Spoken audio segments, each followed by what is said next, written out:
안녕하세요, 여러분. 오늘은 시편 37편 4절 말씀을 함께 나누어 보려고 합니다. 이 구절은 하나님을 기뻐하며 따르는 삶을 살 때 우리가 참된 소망과 기쁨을 발견할 수 있음을 알려주는 귀한 말씀입니다. 이 말씀의 의미와 배경, 그리고 실제로 어떻게 적용할 수 있을지 생각해 보겠습니다. 먼저 시편 37편 4절 말씀을 읽어보겠습니다. 여호와를 기뻐하라. 그가 네 마음에 소원을 내게 이루어 주시리로다. 이 말씀은 다윗이 시편을 기록하며 의로운 자와 악한 자가 이 땅에서 겪는 여러 가지 상황을 비교하고 결국 하나님의 공의와 선하심을 강조하는 시 안에 담겨 있습니다. 다윗은 믿음을 지키는 사람들이 때로는 불의한 자들에게 눌리는 것 같아도 최후에는 하나님이 선으로 갚아주신다는 사실을 고백합니다. 그리고 그 핵심적인 태도가 바로 여호와를 기뻐하는 것이라는 것을 이 구절에서 보여줍니다. 여호와를 기뻐하라 는 말은 단순히 즐겁게 찬양한다거나 형식적으로 예배 시간에만 기뻐하는 것을 뜻하지 않습니다.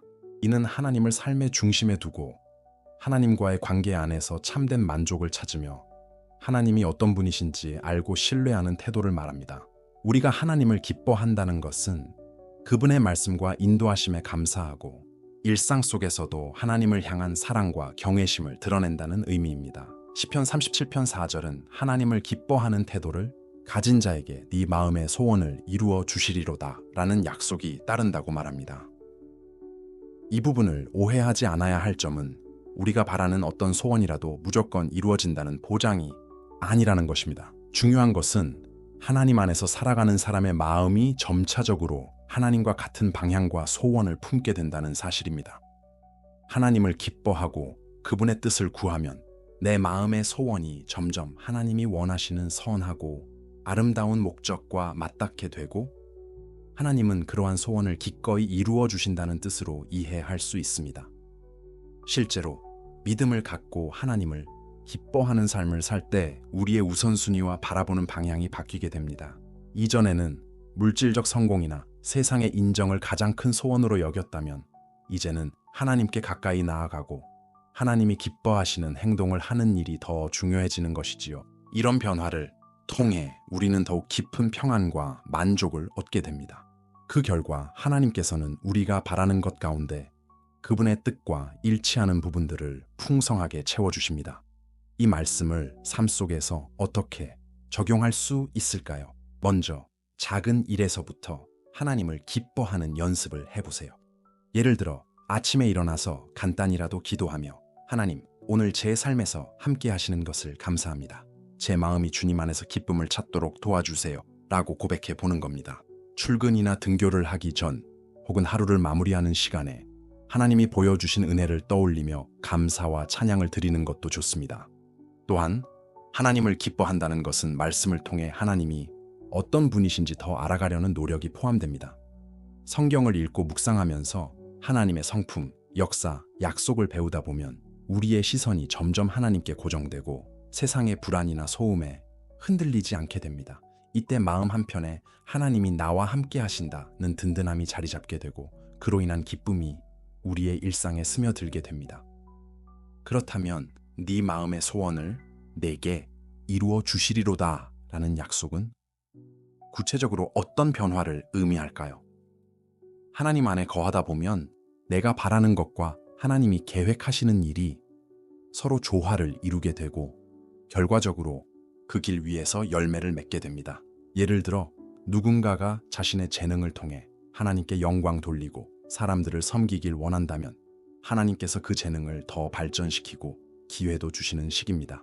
중요한 건 그 과정에서 우리의 소원과 하나님의 뜻이 맞물려 가는 지점이 있다는 점입니다.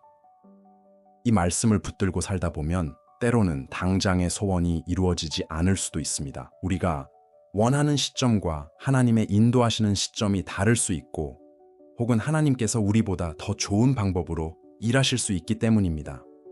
하지만 하나님을 기뻐하는 태도를 계속 유지하면 소망이 지연되더라도 낙심하지 않게 됩니다.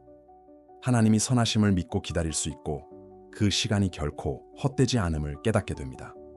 가장 중요한 점은 하나님을 기뻐한다는 것이 내가 욕심부리는 일을 어떻게든 성취하기 위한 수단이 아니라 하나님과의 관계에 충실하기 위해 내 시선과 마음을 그분께 고정하는 태도라는 것입니다. 즉, 내가 원하는 것을 얻기 위해 하나님을 기뻐하는 척 한다면 그 자체가 진정한 기쁨도 아니고 그분의 마음과 동행하는 태도도 아닌 것이지요.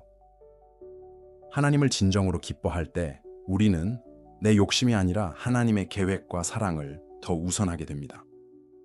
마지막으로 이 말씀을 기억하며 하루하루를 살아갈 때 우리 마음에는 감사와 기쁨이 번져 나옵니다.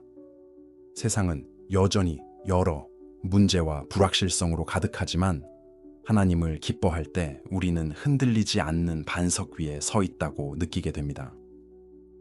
이 반석 위에서 나와 주변 사람들의 삶을 선한 방향으로 이끌 수 있는 힘이 생깁니다. 이런 모습이 결국 세상 속에서 빛과 소금으로 살아가는 길이기도 하지요. 정리하자면 시편 37편 4절은 하나님을 기뻐하는 삶을 살라는 권면과 그 속에서 마음의 소원을 이루어 주시겠다는 약속을 담고 있습니다. 우리가 진심으로 하나님 안에서 기쁨을 찾고 그분의 뜻을 구하고 순종하려 애쓰면 하나님은 그 변화를 기뻐하시며 우리의 인생을 선하게 인도해 주십니다. 이 약속을 마음에 품고 매일 하나님을 기뻐하며 살아가는 연습을 해보시길 바랍니다. 오늘 말씀을 함께 나눌 수 있어 감사했습니다. 오늘 영상이 유익하셨다면 좋아요와 구독을 부탁드립니다. 함께 은혜를 나누는 채널이 되기를 소망합니다. 하나님이 여러분을 사랑하십니다. 감사합니다.